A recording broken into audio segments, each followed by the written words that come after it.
Okay, who am I here with? Pony Cotton. Pony, okay, that's spelled P-O-N-Y. Okay, and Free Pony. Oh, damn, where'd you get that name from? He's Indian. I'm not Indian, but he's Indian. A little bit of Indian heritage.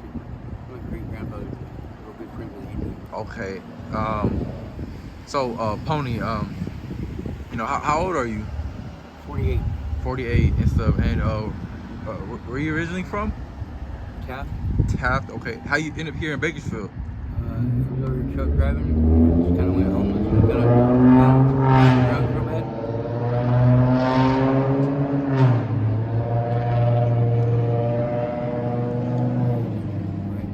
I was truck driving. I got drugs real bad, so I get out of the truck and went homeless. Okay. Damn. So like for the trucking career that you was into.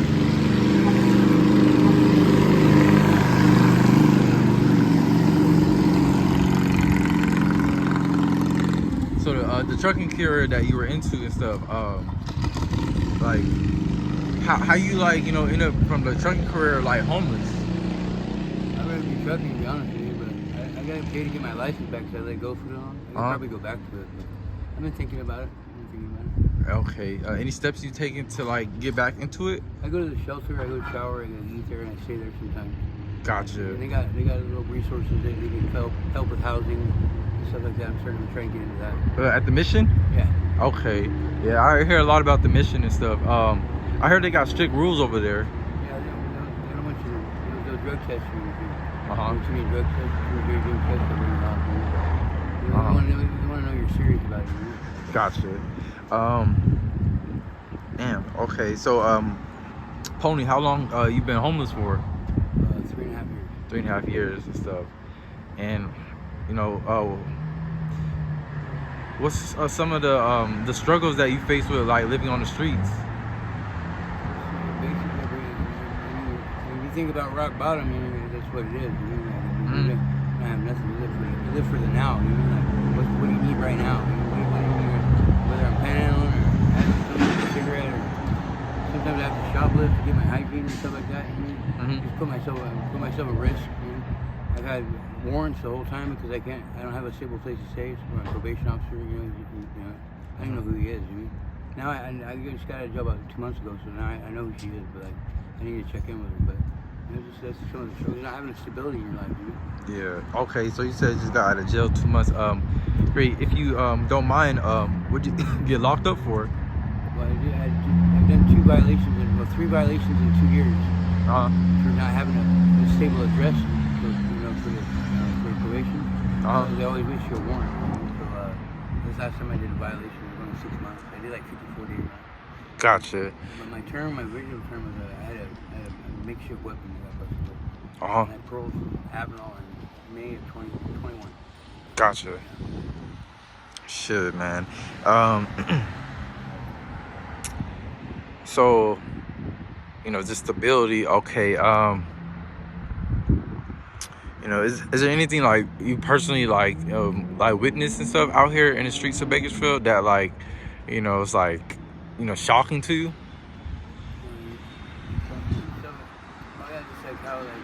Some of us out here, you know, like I haven't like accepted it. You know, like I don't push your shopping cart. I don't collect cans. I don't do what the rest of them do. So I don't like sometimes what shocks me is like a lot of people like this is what they embrace it. That's what it is. And it's just the rest of their life is gonna be like that. Yeah. And I still have hope. You know? Okay. Yeah, that's good, man. I believe myself. You know? That's good. So let's take it back. You know, how was your life like growing up as a child? You know, you have both of your parents in your life?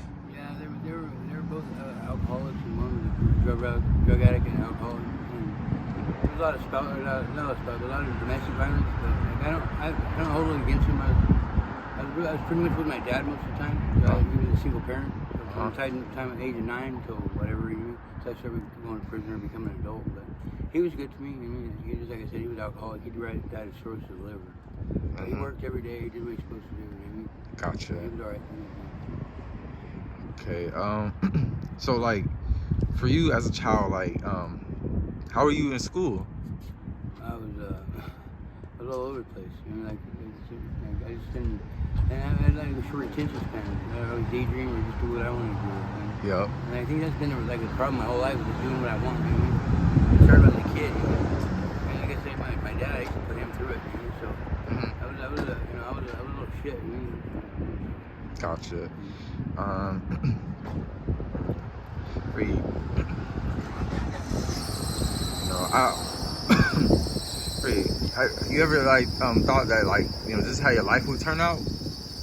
No, not in a million years. No, like, I never thought I'd ever be homeless. And so when I went homeless, you know, like the first year, it was hard to adapt. Because, like, you know, I came from a 5-year relationship with a girl, and you know, she cooked, she cleaned, and I worked, and you know, whatever. You know, and there were some times there I didn't work, but like it was just hard to get used to. I was so spoiled, you know, like. And I was stuck downtown, like I'd find food on the ground or food in the trash. Man, I mean, out of this trash can. You know, but like as I got you know more into it, I got to where I could be more adapted. You know, I became. I got panhandle.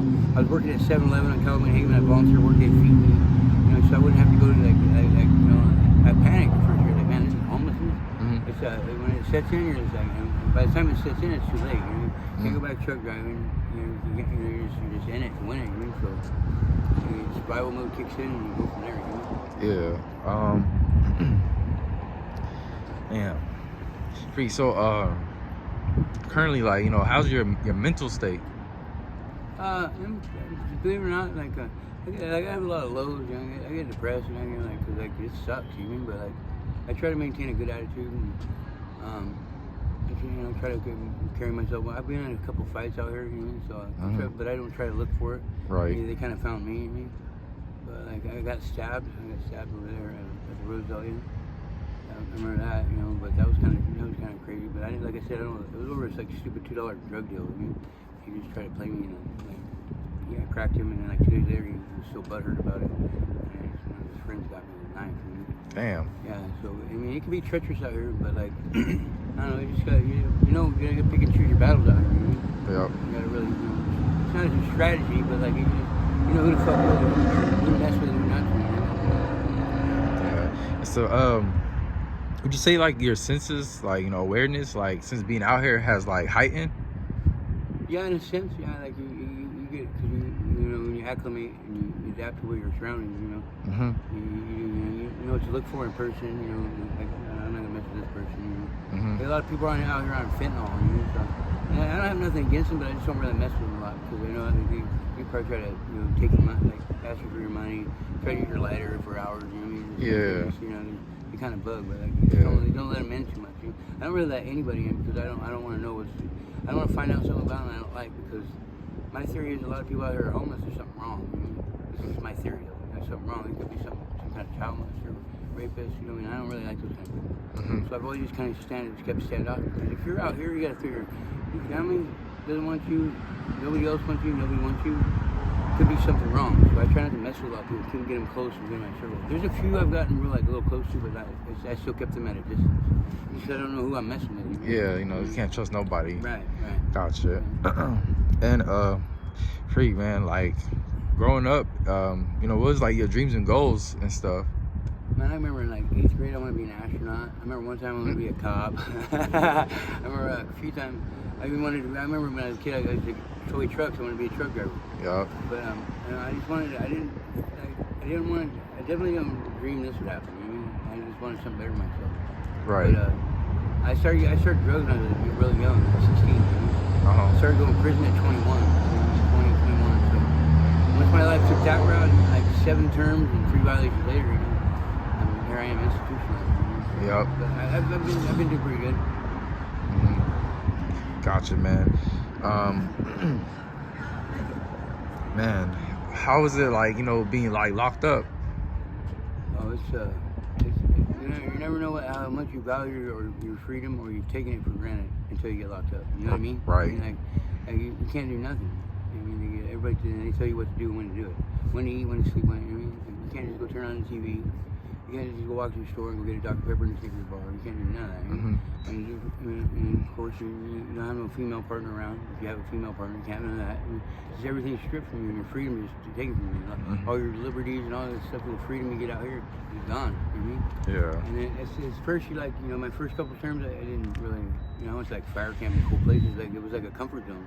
I'd get out, I'd get locked up, I'd get out, and I'd go get healthy, I'd get out, get all sucked up, go back, get healthy again, like for 3 terms back to back.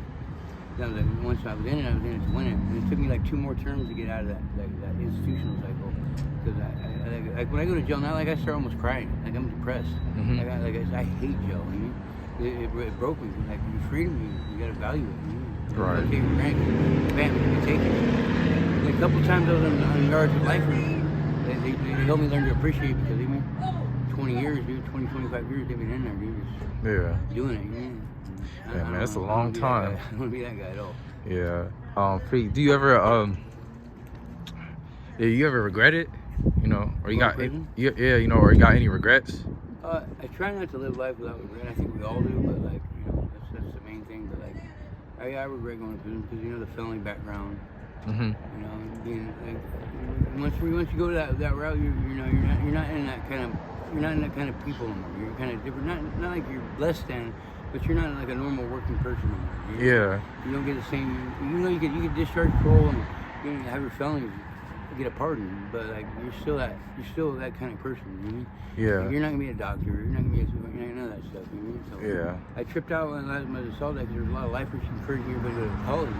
That's a pretty good idea, but you gotta figure, especially a lifer who's got murder on his jail, you're gonna get a degree, but where are you gonna go work at? You're gonna say, you gotta figure you step down a little bit. You stepped it down a notch. Not that you're different than everybody, but in a status kind of way. I like that. Just out of world works. Yeah, man. Freak. And what is something that like you've personally like learned that like has stuck with you? It's a piece of advice. Don't ever forget where you come from. Gotcha. Don't ever forget where you come from. You just don't always don't forget where you come from because it's kind of what your identity is, what made you who you are. And what was the other one? I don't know. It kind of goes with it. Don't forget where you come from. I guess that would be it. Don't forget where you come from. Once you start forgetting where you come from, you get complacent and you start doing stupid shit. Are you fucking serious?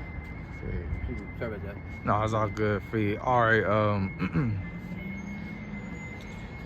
Is there anything that like you wanna tell me else about yourself?